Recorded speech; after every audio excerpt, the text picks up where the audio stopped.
AWS cost efficiency. So as our first task, we're going to create a cost budget. To create a cost budget, we'll go to AWS Billing and Cost Management Console. Remember, you have to have permissions to go to AWS Billing and Cost Management Console. These permissions can be assigned using AWS Root User, or we can directly use Root User. Now I'm in my AWS Management Console, and I will click on Lab Account, where I can click on Billing and Cost Management, or otherwise I can search in my services. Billing and Cost Management, and click on it. Here you can see my monthly forecasted budget is around 20 cents. This is because of AWS Identity and Access Management Access Analyzer, because we used it in a previous lab, and that's what it costs. Remember, the charge for AWS services does not reflect right away. It may take a few hours to reflect the charge in the billing dashboard. Now let's move forward with today's lab, and we'll create a cost budget. For this, click on Budgets and click Create a Budget. Here you can see that we can create budget either using a template or by customizing it. We have a few templates to choose from, including Zero Spend Budget. If we use this template, it means that whenever our budget exceeds even one single penny, AWS will notify us that our budget has exceeded the threshold. We can also set up a monthly cost budget or a daily saving plan or daily reservation utilization budget. But don't worry about the complexity of those templates. We're going to create a simple budget using the Customize and Advanced method. So let's click on Customize, and then we select Cost Budget and click Next. Now we'll name the budget. I'll name this one Labs Monthly Budget. All right. So my period is monthly, and this is a recurring budget, which means that I want the same budget for every month.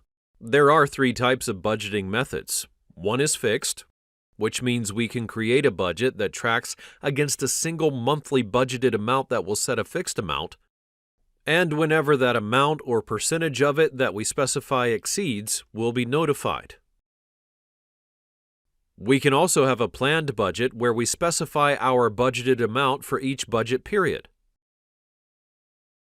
And we can auto-adjust the budget, which is a dynamic kind of budget that's based on our usage pattern. If I click on Planned, you'll see that I can provide the plan for 12 months. I can create the plan for each month right away, and if the budget for that month is increasing or exceeds a certain threshold, I'll be notified about it. We are going to use the fixed budget, and I'm going to set the budget amount as $5. This budget is for all AWS services, and without going into advanced options, we will click on Next. Here on the right-hand side, you can see that it's created a graph for us. This is great because it also allows us to know what our current budget condition is and that we currently have $5 in the budget. But we also need to know how to set the alerts. To set an alert, we'll click on Add Alert Threshold. And what we can do here is set up an amount or percentage of our budget amount. One great thing about it is that it will actually notify us if we're going to cross over the budget, or if it thinks that we're going to, according to our own usage patterns. And so because of that, if our usage pattern gives it any kind of indication that we will soon be crossing the threshold, it will notify us right away.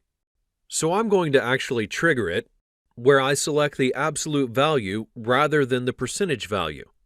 I'll start off with $3, which means that when my budget crosses $3, exactly $3, and actually not the forecasted amount, it will actually cross the $3 and I'll be notified. So now you see it's added a red dotted amount on $3, meaning that we have set up a budget threshold of $3. So now, whenever this threshold is met, we're going to receive an email. So I'm going to provide the email AWS 101 Labs. And I'm going to add an alert threshold. This threshold will be for when my budget is 100% met. So if I set that for $5, or actually let's set up $80, you'll see the red dotted line is on $4. Because 80% of my budget is $4 and 100% is $5. If I set up 100% of my budget, whenever it crosses my budget amount, I'll be notified in an email. So I'll provide my email here, and you can set up any kind of threshold that you like and whenever you want to get notified. Then I click on Next.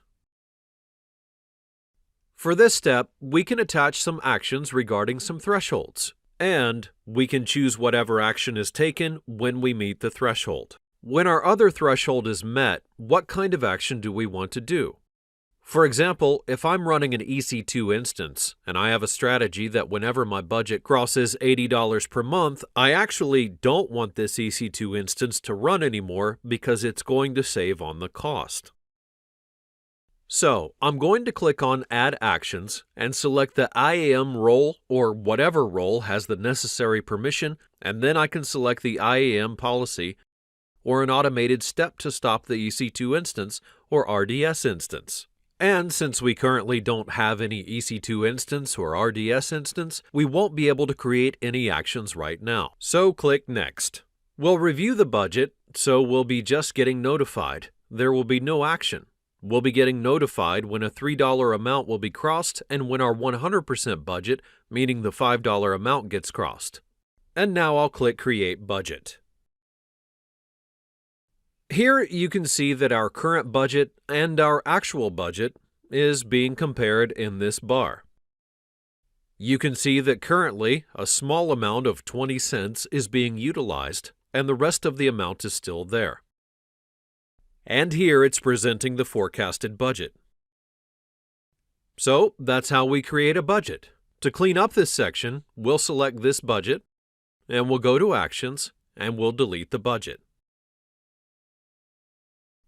I will strongly recommend to you to create a budget and be sure to monitor your AWS spendings very closely because when you're new to AWS, it can be very possible that you'll do some things that you might think is not going to end up costing very much, but you end up getting thousands of dollars in bills.